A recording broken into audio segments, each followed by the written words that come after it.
Welcome to the Roland 4-H Museum.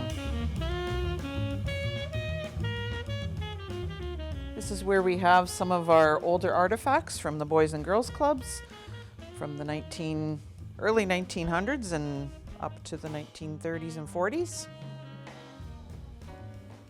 Our 4-H heritage quilt is something that brings all of our 4-H families together here in Roland. My name is Colleen Hodson. My name was Colleen Owen. I was born and lived at Graysville, Manitoba, and was a member in a 4-H club there for 8 years, and moved here in 1982 and became a 4-H leader immediately in 1982 until the time my daughter finished her 10 years in 4-H in 2002. So 21 years I was a leader. It was when we were working on getting the museum started.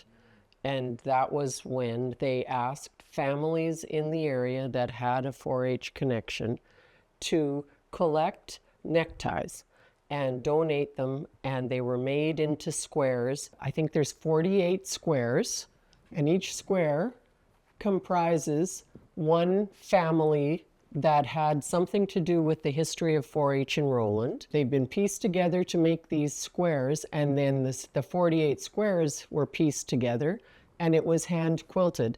And it's a beautiful artifact that really shows the number of families that were involved in 4-H and in 4-H's history here in Roland. I'm proud to say that my family has a tie square.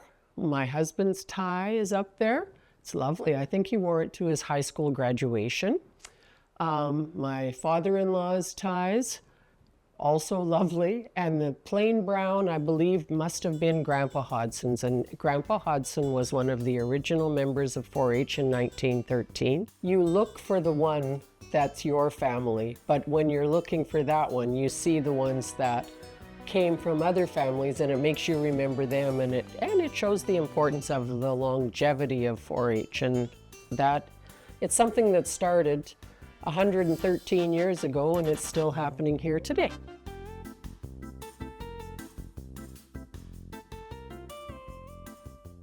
And we'll just continue on through here and follow our timeline.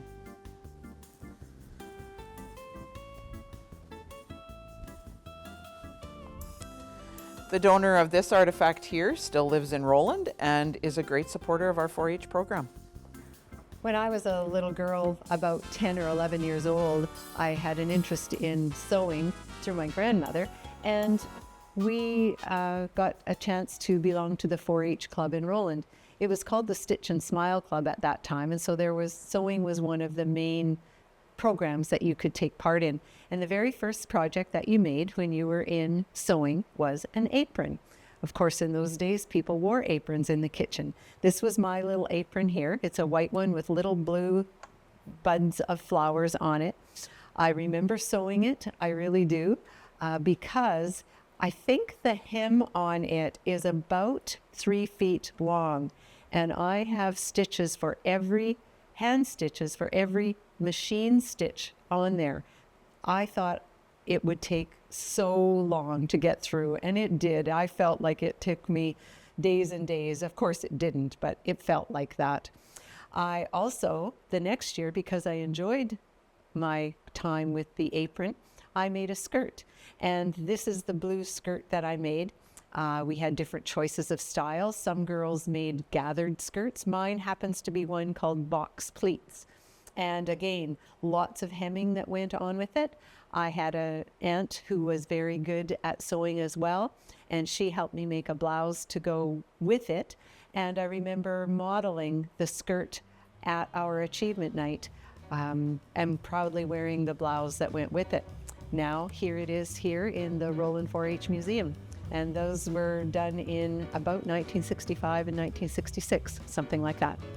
Thanks for joining us on this short tour of the museum, and we hope that you can come and take a full tour.